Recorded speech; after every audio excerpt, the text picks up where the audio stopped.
ഞാൻ doctor Prajwal K Rao, consultant aesthetic and plastic surgeon, working at Sasirekha multi speciality hospital, Kanhangad, Kasaragod district. അപ്പോൾ ഇന്ന് നമ്മൾ സംസാരിക്കാൻ പോകുന്ന ടോപ്പിക്കാണ് ഗൈനക്കോമാസ്റ്റിയ, അല്ലെങ്കിൽ ആൺകുട്ടികളിൽ കാണുന്ന വളരെ കോമൺ ആയിട്ട് കണ്ടീഷൻ വലിയ സ്തനകളും.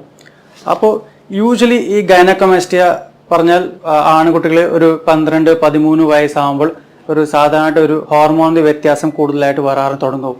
ഈ ഹോർമോൺ വ്യത്യാസം വരുമ്പോൾ നമുക്കൊരു വലിയ സ്തനമായിട്ട് നമുക്ക് കാണാൻ പറ്റുള്ളൂ. ഇത് one of the commonest cause ആണ് ഓഫ് ദ ഗൈനക്കോമാസ്റ്റിയ. സാധാരണയായിട്ട് നമുക്കൊരു ഓൾഡർ ഏജ് ഗ്രൂപ്പിൽ നമുക്ക് സാധാരണ ഹോർമോണിന്റെ ലെവൽസ് കുറവാകുമ്പോഴും ഇങ്ങനെ നമുക്ക് ഗൈനക്കോമാസ്റ്റിയ, അങ്ങനെ ഈ വലിയ സ്തനങ്ങളും ആൺകുട്ടികൾക്ക് കാണാറ് ചാൻസസ് ഉണ്ടാവും. അതർ ദാൻ ദാറ്റ് നമുക്ക് വളരെ ചെറിയ അതർ കോസസ് എന്ന് പറഞ്ഞാൽ ചിലപ്പോൾ ഡ്രഗ് അബ്യൂസ് അല്ലെങ്കിൽ ചില medications also can causes gynecomastia എന്ന് പറയും. അപ്പോൾ ആരാണ് ഈ സർജറി പോകണം പറഞ്ഞാൽ, സാധാരണ മെഡിക്കലി പറഞ്ഞാൽ നമുക്ക് സർജറി വേണമെന്ന് ആവശ്യമില്ല. It is only for cosmetic reason.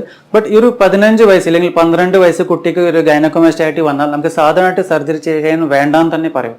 Because ആ ഏജിൽ നമുക്കൊരു ഹോർമോൺ വ്യത്യാസം കുറേ ഉണ്ടാവും. അപ്പോൾ ആ ടൈം നമുക്ക് സർജറി ചെയ്താൽ തിരിച്ച് ഈ ഗൈനക്കോമാസ്റ്റിയ വരാൻ ചാൻസസ് കൂടുതലാണ്. സോ ഇല്ലെങ്കിൽ ഈ 12-15 വയസ്സിൽ ഈ വലിയ സ്തനങ്ങൾ കണ്ടാലും അത് തന്നെ മാറിപ്പോവും. സോ ഈ സർജിക്കൽ ഓപ്ഷൻ വേണമെന്ന ഒരു നിർബന്ധം ഉണ്ടാവില്ല. So what we suggest is ഒരു 12 ഇല്ലെങ്കിൽ 15 വയസ്സിനുള്ളിലെ കുട്ടികൾക്ക് ഇങ്ങനെ കാണാൻ തുടങ്ങിയാൽ നമുക്ക് 17 അല്ലെങ്കിൽ 18 വയസ്സ് വരെ നമുക്ക് വെയിറ്റ് ചെയ്യാൻ പറയും. അത് കഴിഞ്ഞ ശേഷം പിന്നെ അത് ബാക്കിയുണ്ടെങ്കിൽ മാത്രം നമുക്കൊരു സർജിക്കൽ ഓപ്ഷൻസ് നമ്മൾ പറയാറുണ്ടാവും. ബട്ട് ആഫ്റ്റർ 17 or 18 ഇയേഴ്സ് പറഞ്ഞാൽ അപ് ടു ഏത് ഏജ് ഗ്രൂപ്പ് ആയാലും നമുക്ക് ഈ ഗൈനക്കോമാസ്റ്റിയ സർജറി ചെയ്യാൻ ബുദ്ധിമുട്ടൊന്നും ഉണ്ടാവില്ല. പിന്നെ നമുക്ക് ഉള്ളത് ഈ ഗൈനക്കോമാസ്റ്റിയ എന്നൊരു സംഭവം ബുദ്ധിമുട്ടാണോ, മെഡിക്കലി ഒരു ബുദ്ധിമുട്ടാണോ എന്ന് ചോദിച്ചാൽ സാധാരണയായിട്ട് ഗൈനക്കോമാസ്റ്റിയ മെഡിക്കലി ട്രീറ്റ്മെന്റ് ചെയ്യണമെന്നും അത് നിർബന്ധമില്ല. സാധാരണ ഗൈനക്കോമാസ്റ്റിയ പറഞ്ഞൊരു സംഭവം ഒരു കോസ്മെറ്റിക് ട്രീറ്റ്മെന്റ് ആയിട്ട് മാറി വരും. സോ യൂഷ്വലി ഒരു 15 വയസ്സ് ഒരു 35 വയസ്സിന് ആൺകുട്ടികൾക്ക് ഒരു വലിയ സ്തനം കാണുമ്പോൾ ഒരു വളരെ കോൺഫിഡൻസ് ഇഷ്യൂസ് ആണ് കൂടുതലുള്ളത്. പറഞ്ഞാൽ പുറത്ത് നമ്മൾ കൂട്ടുകാരെ കൂടെ പുറത്ത് പോകാൻ ഒരു ബുദ്ധിമുട്ടുണ്ടാവും, ഇല്ലെങ്കിൽ ഷർട്ട് ഊരിയിട്ട് ഒരു എന്താ പറയുക കോമൺ പ്ലേസിന് ഒരു ഷർട്ട് ഊരാനൊരു ആ ഒരു ഹെസിറ്റേഷൻസ് ഉണ്ടാവും, ഒരു കോൺഫിഡൻസ് വളരെ മോശമായിട്ടുണ്ടാവും. ഈ വൺ ഓഫ് ദ റീസൺ ആണ് ഈ കോസ്മെറ്റിക് കൺസേൺ ആണ് നമുക്കൊരു ട്രീറ്റ്മെന്റ് ആയിട്ട് ഗൈനക്കോമാസ്റ്റിയ വേണമെന്ന് പറയും. ഇല്ലെങ്കിൽ മെഡിക്കലി ഒരു ഗൈനക്കോമാസ്റ്റിയ ട്രീറ്റ്മെന്റ് വേണോ വേണ്ടേ ചോദിച്ചാൽ സാധാരണയായിട്ട് ഗൈനക്കോമാസ്റ്റിയ ഒരു ബുദ്ധിമുട്ട് അല്ല. സാധാരണയായിട്ട് ട്രീറ്റ്മെന്റ് നമുക്ക് കോസ്മെറ്റിക് റീസൺസ് വേണ്ടി മാത്രം ട്രീറ്റ്മെന്റ് ആണ് ഈ നമുക്ക് ഗൈനക്കോമാസ്റ്റിയ ട്രീറ്റ്മെന്റ് എന്ന് പറയും. നെക്സ്റ്റ് നമുക്ക് വരുന്ന ക്വസ്റ്റൻസ് എന്താണ് പറഞ്ഞാൽ, ഈ ഗൈനക്കോമാസ്റ്റിയന് ട്രീറ്റ്മെന്റ് എന്താണ്, നമുക്ക് നെക്സ്റ്റ് ഓപ്ഷൻ ഏതാണ് ട്രീറ്റ്മെന്റ് ഉള്ളതെന്ന് പറഞ്ഞാൽ, സാധാരണ ഒരു ഗൈനക്കോമാസ്റ്റിയ ഉണ്ടെങ്കിൽ ഒരു മെഡിക്കലി ട്രീറ്റ്മെന്റ് അങ്ങനെ സാധാരണയായിട്ട് ഉണ്ടാവില്ല. യൂഷ്വലി നമുക്ക് സർജിക്കൽ ട്രീറ്റ്മെന്റ് തന്നെ പറ്റും. അപ്പോൾ സർജറി പറഞ്ഞാൽ വലിയ ഒരു ശസ്ത്രക്രിയ അല്ല, സാധാരണ ഒരു ചെറിയ കീ ഹോൾ അല്ലെങ്കിൽ കീ ഹോൾ സർജറി ആയിട്ട് നമുക്ക് ലൈപ്പോസക്ഷൻ എന്ന് പറയും. ഈ ലൈപ്പോസക്ഷൻ പറഞ്ഞാൽ ചെറിയൊരു ഹോൾ ആക്കിയിട്ട് ഈ നമുക്ക് കൊഴുപ്പെല്ലാം നമുക്ക് എടുക്കാൻ പറ്റുള്ള ഒരു യന്ത്രമാണ്. സോ ത്രൂ ദിസ് വേ നമുക്ക് ഗൈനക്കോമാസ്റ്റിയ അല്ലെങ്കിൽ മെയിൽ ചെസ്റ്റ് ഫാറ്റ് എന്ന് പറയുമ്പോൾ ഇത് നമുക്ക് എടുക്കാൻ പറ്റുള്ളൂ. അപ്പോൾ നെക്സ്റ്റ് പറയുന്നത് ഗൈനക്കോമാസ്റ്റിയ നമുക്ക് ഏതെല്ലാം സ്റ്റേജസ് ആണ് പറഞ്ഞാൽ, സാധാരണയായിട്ട് നമുക്ക് 4 സ്റ്റേജ് ഉണ്ടാവും. One is grade 1, grade 2A, grade 2B, പിന്നെ ഗ്രേഡ് 3.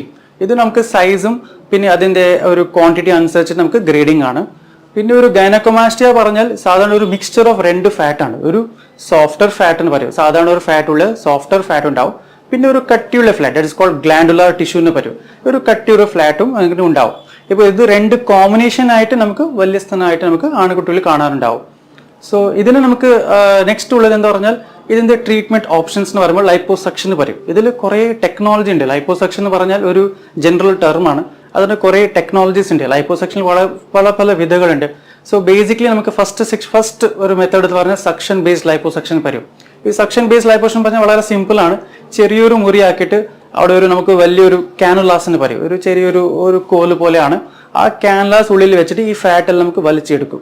അപ്പോൾ സക്ഷൻ ബേസ്ഡ് ലൈപ്പോസക്ഷൻ പറഞ്ഞാൽ ഈ ചെറിയ ഹോൾ ആക്കിയിട്ട് ഈ നമുക്ക് ലൈപ്പോസക്ഷൻ കാനുല അതിനുള്ളിൽ വെച്ചിട്ട് ഈ നമുക്ക് ഫാറ്റ് എല്ലാം മൊത്തം സക്ഷൻ ബേസ്ഡ് ആയിട്ട് നമുക്ക് എടുക്കാൻ പറ്റുള്ളൂ. പിന്നെ രണ്ടാമത്തെ സിസ്റ്റം പറഞ്ഞത് പവർ അസിസ്റ്റഡ് ലൈപ്പോസക്ഷൻ എന്ന് പറയും. പവർ അസിസ്റ്റഡ് ലൈപ്പോസക്ഷൻ പറഞ്ഞാൽ സെയിം കാനുലാസ് ആണ്, ബട്ട് ഇതിന്റെ ഒരു എൻഡ്സിന്, ഈ കാനുലാസിന്റെ എൻഡ്സിൽ നമുക്ക് കുറെ വൈബ്രേറ്റ് ആവും. ഈ വൈബ്രേറ്റ് ആവണം എന്ന് പറഞ്ഞാൽ ഈ ഫാറ്റ് നമുക്ക് വലിച്ച് എടുക്കാൻ ഈസി ആവും. സോ പവർ അസിസ്റ്റഡ് ലൈപ്പോസക്ഷൻ കുറച്ച് പവർഫുൾ ആണ് ആൻഡ് വളരെ ഫാസ്റ്റ് ആയിട്ട് നമുക്ക് ഫാറ്റ് എടുക്കാൻ ഒരു മെത്തേഡാണ്. So this is the second method. പിന്നെ മൂന്നാമത്തെ ടെക്നോളജി ഉള്ളത് എന്താ പറഞ്ഞാൽ ലേസർ ലൈപ്പോസക്ഷൻ പറയും. ഇതിൽ സെയിം കീ ഹോൾ തന്നെയാണ്, ബട്ട് നമുക്കൊരു ലേസർ ഫൈബർ ഉണ്ടാവും. ആ ലേസർ ഫൈബർ വെച്ചിട്ട് നമുക്ക് ഈ ഫാറ്റ് എടുക്കാൻ ഒരു ഹെൽപ്പ് ആക്കും. നാലാമത്തെ ടെക്നോളജി ഇറ്റ്സ് അഡ്വാൻസ് ടെക്നോളജിയാണ്. It's called vaser liposuction or also called as ultrasonic liposuction എന്ന് പറയും. ഈ അൾട്രാസോണിക് ലൈപ്പോസക്ഷൻ പറഞ്ഞാൽ സാധാരണയായിട്ട് ഈ കാൻലാസ് സെയിം നമ്മൾ താത്കോല ഹോൾ ആക്കിയിട്ട് ഈ കാൻലാസ് അതിനുള്ളിൽ അയക്കും. ആ കാൻലാസ് എൻഡ്സ് നമുക്ക് അൾട്രാസോണിക് വേവ്സ് അയക്കും. ഈ അൾട്രാസോണിക് വേവ്സ് എന്ത് ചെയ്യും പറഞ്ഞാൽ സാധാരണ ഈ കാൻലാസ് എൻഡ്സിന് അൾട്രാസോണിക് വേവ്സ് അയക്കുമ്പോൾ ഈ ഫാറ്റ് നമുക്ക് സിലക്റ്റീവ് ആയിട്ട് നമുക്ക് ഈ ഫാറ്റ് നമുക്ക് എടുക്കാൻ പറ്റും. യൂഷ്വലി സാധാരണ ഒരു പവർ അസിസ്റ്റഡ് ലൈപ്പോസക്ഷൻ എന്ന് പറയുമ്പോൾ ഈ വൈബ്രേഷൻ ആക്കിയിട്ട് മൊത്തം ഫാറ്റിന്റെ കൂടെ അതിന്റെ വേറെ സ്ട്രക്ചേഴ്സും എല്ലാം നമുക്ക് വലിച്ചെടുക്കും സക്ഷൻ അപ്പാരറ്റസിൽ. ബട്ട് ഈ വേസർ സിസ്റ്റം നമുക്ക് ചെയ്യുമ്പോൾ ഈ ഫാറ്റ് മാത്രം നമുക്ക് വലിച്ചെടുത്തിട്ട് അതിന്റെ ലിംഫാറ്റിക്സ് ഇല്ലെങ്കിൽ അതിന്റെ നരമ്പ് അല്ലെങ്കിൽ അതിന്റെ മസിൽ ഒന്നും ഡാമേജ് ആക്കാതെ ഫാറ്റ് മാത്രം എടുത്തിട്ട് നമുക്ക് ഒരു ലൈപ്പോ സിലക്ഷൻ എന്ന് പറയും. ഇങ്ങനെ നമുക്ക് വേസർ സിസ്റ്റമിൽ നമുക്ക് എടുക്കാൻ പറ്റുള്ളൂ. പിന്നെ രണ്ടാമത്തെ ഗുണമുള്ളത് എന്ന് പറഞ്ഞാൽ സാധാരണ ഒരു വേസർ ലൈപ്പോസക്ഷൻ ചെയ്ത ശേഷം നമുക്ക് ഈ ഫാറ്റും ഈ അത് എടുത്ത ശേഷം നമുക്ക് ആ സ്കിന്നും പിന്നെ ആ മസിലിൽ ഒരു ഗ്യാപ്പ് വരും. ആ ഗ്യാപ്പ് സ്കിന്നിന് പിന്നെ ഒരു ബൾജസ് പോലെ ഉണ്ടാവും. ആ ഈ വേസർ ലൈപ്പോസക്ഷൻ ചെയ്യുമ്പോൾ എന്താ പറഞ്ഞാൽ ഈ വേസർ അൾട്രാസോണിക് വേവ്സ് ഈ സ്കിന്നിന്റെ ഒരു ഡെർമിസ് ലെയർ ഒരു ഡീപ്പർ ലെയറിന് നമുക്കൊരു അൾട്രാസോണിക് വേവ്സ് അയക്കുമ്പോൾ സ്കിന്ന് തിരിച്ച് ഒരു ഷേപ്പിന് മാറിയിട്ട് വരാൻ വളരെ ഈസി ഉണ്ടാവും. സോ ദ ഷേപ്പനിങ് വളരെ നല്ലതുണ്ടാവും. So compare to other systems of liposuction vaser liposuction ചെയ്യുമ്പോൾ ബെനിഫിറ്റ് എന്താ പറഞ്ഞാൽ ഈ സ്കിന്ന് റിട്രാക്ഷൻ അല്ലെങ്കിൽ സ്കിന്ന് തിരിച്ചു പോകാൻ ഒരു വളരെ ഫാസ്റ്റ് ആയിട്ട് വരും, വളരെ നല്ല ഷേപ്പായിട്ട് മാറി വരും. So among all the technologies എല്ലാ ടെക്നോളജീസും നല്ല തന്നെയാണ്. എല്ലാ ടെക്നോളജി കീ ഹോൾ സർജറി തന്നെയാണ്. എല്ലാ ടെക്നോളജി വളരെ സിമ്പിൾ ആണ്. ബട്ട് ഒരു ഫിനിഷിംഗ് കൂടുതലൊക്കെ ആണെന്ന് പറഞ്ഞാൽ വേസർ ലൈപ്പോസക്ഷൻ ബെറ്റർ എന്നാണ് പറയും. ബാക്കിയുള്ള systems also it will remove the fat but it will give the good results but not the finishing results like the vaser liposuction. പിന്നെ നെക്സ്റ്റ് നമുക്ക് വന്ന ക്വസ്റ്റ്യൻസ് ആണ് ഇതിന്റെ ട്രീറ്റ്മെന്റ് സർജറി എങ്ങനെയാണ് നമുക്ക് ചെയ്യുന്നത് പറയാൻ, ഒരു അഡ്മിഷൻ വേണോ വേണ്ടേ, അങ്ങനത്തെ ഒരു കുറേ ക്വസ്റ്റ്യൻസ് നമുക്ക് ആൾക്കാർക്ക് ഉണ്ടാവും. സാധാരണ നമുക്കൊരു ലൈപ്പോസക്ഷൻ എന്ന് പറയുമ്പോൾ ഈ ചെസ്റ്റ് ഫാറ്റ് എടുക്കാൻ ലൈപ്പോസക്ഷൻ എന്ന് പറയുമ്പോൾ പേഷ്യന്റിന് യൂഷ്വലി രാവിലെ വന്നിട്ട് രാത്രി തന്നെ തിരിച്ചു പോകാൻ പറ്റും. It's A day care surgery ആണ്. സാധാരണ നമുക്ക് അഡ്മിഷൻ ഒന്നും ചെയ്യാൻ ഉണ്ടാവില്ല. സോ അതിന് പേഷ്യന്റ് രാവിലെ വന്നിട്ട് ഒരു 9 മണിക്ക് വന്നാൽ ഒരു 11 മണിക്ക് സർജറി ചെയ്താൽ വൈകുന്നേരം ഒരു 5 മണിക്ക് തിരിച്ചു പോകാൻ പറ്റുള്ളൂ. ഈ ട്രീറ്റ്മെന്റ് ഇതിനൊരു നമുക്ക് സാധാരണ ഒരു പേഷ്യന്റ് ഒരു കൺസൾട്ടേഷൻ വരുമ്പോൾ നമുക്കൊരു സാധാരണ ബ്ലഡ് ടെസ്റ്റ്, ഒരു ചെസ്റ്റ് എക്സ്റേ, ഒരു ECG എന്ന് പറയും. ഇത് നമുക്ക് മുമ്പേ ഒരു ടെസ്റ്റ് അയച്ചിട്ട് നമുക്ക് ഫസ്റ്റ് ബേസിക് ഇൻവെസ്റ്റിഗേഷൻസ് എല്ലാം ചെയ്തിട്ട് എല്ലാം ഓക്കെ ഉണ്ടെങ്കിൽ നമുക്കൊരു ഡേറ്റ് തരും, സർജറിന്റെ ഡേറ്റ് തരും. ആ സർജറി ഡേറ്റ് നമുക്ക് അന്ന് രാവിലെ വന്നാൽ അന്ന് നമുക്ക് സർജറി ചെയ്തിട്ട് അന്ന് രാത്രി തന്നെ തിരിച്ചു പോകാൻ പറ്റുള്ളൂ. പിന്നെ ഉള്ള നെക്സ്റ്റ് നമുക്ക് ഉള്ള ക്വസ്റ്റൻ എന്ന് പറഞ്ഞാൽ ആഫ്റ്റർ ദ സർജറി എങ്ങനെയാണ് നമുക്കത്, എങ്ങനെ റെസ്റ്റ് വേണം, എങ്ങനെ ട്രീറ്റ്മെന്റ്, എങ്ങനെ റെസ്റ്റ് എങ്ങനെയുള്ള വേണമെന്ന് പറഞ്ഞാൽ സാധാരണ ഒരു സർജറി ഇന്ന് നമ്മൾ ചെയ്താൽ നെക്സ്റ്റ് ഡേ തന്നെ നമുക്ക് ഡേ ടു ഡേ ആക്ടിവിറ്റീസ് പറഞ്ഞാൽ റെഗുലർ ആക്ടിവിറ്റീസ്, നിങ്ങൾ സ്വന്തം ജോലി ചെയ്യുന്ന റെഗുലർ ആക്ടിവിറ്റീസ് എല്ലാം നെക്സ്റ്റ് ഡേ തന്നെ നമുക്ക് തുടക്കാൻ പറ്റും. ബട്ട് ഒരു സ്ട്രെനസ് ആക്ടിവിറ്റി ഇല്ലെങ്കിൽ ഒരു ജിമ്മിങ് ആക്ടിവിറ്റീസ് ഇല്ലെങ്കിൽ ഒരു വളരെ വെയിറ്റ് എടുക്കുന്ന ആക്ടിവിറ്റീസ് ഇല്ലെങ്കിൽ വൈബ്രേഷൻ ആക്ടിവിറ്റീസ് ഇല്ലെങ്കിൽ കുറേ റൈഡിങ്, ലോങ് റൈഡ്സ്, ഇങ്ങനത്തെ കാര്യമെല്ലാം നമുക്ക് ഒരു മാസം നമുക്ക് ഒഴിവാക്കാൻ പറയും. ആൻഡ് ബട്ട് റെഗുലർ ആക്ടിവിറ്റീസ് എല്ലാം നെക്സ്റ്റ് ഡേ തന്നെ നമുക്ക് തുടങ്ങാൻ പറയും. പിന്നെ നെക്സ്റ്റ് നമുക്കുള്ളത് ആഫ്റ്റർ ദ സർജറി ഒരു ആഫ്റ്റർ കെയർ എന്ന് പറഞ്ഞാൽ യൂഷ്വലി നമുക്കൊരു ജാക്കറ്റ് തരും, ഒരു ചെസ്റ്റ് ജാക്കറ്റ് തരും. ഈ ജാക്കറ്റ് എന്ന് പറഞ്ഞാൽ ഈ സർജറി കഴിഞ്ഞ ശേഷം കുറച്ച് വീക്കം ഇല്ലെങ്കിൽ അത് കുറയ്ക്കാൻ നമുക്കൊരു ജാക്കറ്റ് തരും. ഈ ജാക്കറ്റ് 24 മണിക്കൂർ നമുക്ക് കണ്ടിന്യൂസ് ആയിട്ട് യൂസ് ആക്കാൻ പറയും. ഫസ്റ്റ് ഡേ തൊട്ട് 30-ാം തീയതി ദിവസം വരെ നമുക്ക് കണ്ടിന്യൂസ് ആയിട്ട് ഈ ജാക്കറ്റ് ഇടും. സോ ദാറ്റ് എഡിമ കുറച്ച് കുറവാക്കാനും പിന്നെ ഒരു ഷേപ്പ് നല്ല കിട്ടാനും ഈ നമുക്ക് ജാക്കറ്റ് ഉണ്ടാവും. ഈ ജാക്കറ്റ് ഷർട്ടിനുള്ളിൽ തന്നെ ഉണ്ടാവും, അത് വളരെ പുറത്തായിട്ടൊന്നും കവറിങ് ഒരു കാണാനുണ്ടാവില്ല. നെക്സ്റ്റ് നമുക്കുള്ളത് ആഫ്റ്റർ കെയർ എന്ന് പറഞ്ഞാൽ സാധാരണയായിട്ട് കൂടുതൽ ലോങ് റൈഡ്സ് അതൊന്നും നമുക്ക് ചെയ്യാൻ പാടില്ല. പിന്നെ സാധാ ഫുഡ്, ഡയറ്റ് അങ്ങനത്തെ കാര്യത്തിൽ ഒരു എന്താ പറയുക ഫാറ്റി ഫുഡ്സ് ഇല്ലെങ്കിൽ എരിവുള്ള ഫുഡ്സിനെല്ലാം കുറച്ച് ഒഴിവാക്കാൻ പറയും. ഈ ഒരു മാസം നമുക്കൊരു ഫാറ്റി ഫുഡ്സ് അല്ലെങ്കിൽ ഓയിലി ഫുഡ്സ് എല്ലാം നമുക്ക് ഒഴിവാക്കിയിട്ട് സാധാ ഫുഡ്സ് എല്ലാ regular non veg and veg രണ്ടും നമുക്ക് fruits, vegetables, non veg, veg and ഇതെല്ലാം ആക്ടിവിറ്റി എല്ലാ ഫുഡ്സ് നമുക്ക് അങ്ങനെ റെസ്ട്രിക്ഷൻസ് ഒന്നും നമുക്ക് ഉണ്ടാവില്ല. പിന്നെ നമ്മളെ ആൾക്കാർക്ക് നെക്സ്റ്റ് ക്വസ്റ്റൻ ഉള്ളത് ഇതിന്റെ സർജറിന്റെ കോംപ്ലിക്കേഷൻസ് എന്താണ്, ഇതിന്റെ ബുദ്ധിമുട്ട് എന്താ ഉണ്ടാവുമെന്ന് പറഞ്ഞാൽ സാധാരണ ഈ ഗൈനക്കോമാസ്റ്റിയ സർജറി പറഞ്ഞാൽ വളരെ റിലേറ്റീവ്ലി ഒരു കോംപ്ലിക്കേഷൻസ് ഫ്രീ സർജറി പറയും. വളരെ സിമ്പിൾ സർജറിയാണ്, കോംപ്ലിക്കേഷൻസ് കുറവുള്ള സർജറിയാണ്. ആൻഡ് അതിനുവേണ്ടിയാണ് നമ്മൾ അന്ന് തന്നെ നമുക്ക് ഡിസ്ചാർജ് ആക്കാൻ ഒരു കോൺഫിഡൻസ് ഉണ്ടാവും. സാധാരണ ഒരു complication we can name 3 to 4 complications. ഒരു കോംപ്ലിക്കേഷൻ നമുക്ക് ബ്ലീഡിംഗ് എന്ന് പറയും. ആ ബ്ലീഡിംഗ് നിർത്താൻ നമുക്ക് ജാക്കറ്റ് തന്നെ തരും. കംപ്ലീറ്റ് കണ്ടിന്യൂസ് ആയിട്ട് നമുക്ക് ജാക്കറ്റ് വെച്ചാൽ ഈ ബ്ലീഡിംഗിന് പ്രശ്നം അങ്ങനെ ഉണ്ടാവാൻ ചാൻസസ് ഉണ്ടാവില്ല. രണ്ടാമത്തെ കോംപ്ലിക്കേഷൻ ഉള്ളത് നമുക്കൊരു സീറോമാന്ന് പറയും. ചിലപ്പോൾ നമ്മൾ സർജറി ചെയ്ത ശേഷം ഈ ബോഡീൻ്റെ ഫ്ലൂയിഡ് ചിലപ്പോൾ കളക്ഷൻ ആവാൻ ചാൻസസ് ഉണ്ടാവും. ബട്ട് അങ്ങനെ ക്യാൻസേഴ്സ് അങ്ങനെ കളക്ഷൻ ആയാലും നമുക്ക് ചെറിയ സൂചി വെച്ചിട്ട് ആ വെള്ളം പുറത്തെടുക്കാൻ ആ ഒരു ഓപ്ഷൻസ് ഉണ്ടാവും. പിന്നെ മൂന്നാമത്തെ കോംപ്ലിക്കേഷൻസ് അല്ല, സാധാരണ നമുക്കൊരു സർജറി ചെയ്ത ശേഷം കുറച്ചൊരു മറിപ്പ് ഉണ്ടാവും. ഈ നിപ്പിൾ ഏരിയോല കോംപ്ലക്സിൽ ചെറിയൊരു മറിപ്പ് ഉണ്ടാവും. ആ മറിപ്പ് ഒരു 4 ആഴ്ച അല്ലെങ്കിൽ 6 ആഴ്ച നമ്മൾ കംപ്ലീറ്റ് ആയിട്ട് മാറി വരും. പിന്നെ നാലാമത്തെ ബുദ്ധിമുട്ട് കാണുന്നതെന്ന് പറഞ്ഞാൽ ഈ കളർ ചേഞ്ച്. ഈ സർജറി ചെയ്ത ശേഷം ഒരു സ്കിന്നിൽ ഒരു കറുത്ത കളർ അല്ലെങ്കിൽ മറൂണിഷ് കളർ ഒരു കളർ ചേഞ്ച് വരാൻ ചാൻസസ് ഉണ്ടാവും. ബട്ട് ഈ എല്ലാ colour change within 2 to 3 weeks complete ആയിട്ട് മാറിപ്പോകും. സോ ഇതൊരു കോംപ്ലിക്കേഷൻ എന്ന് പറയാൻ പറ്റില്ല.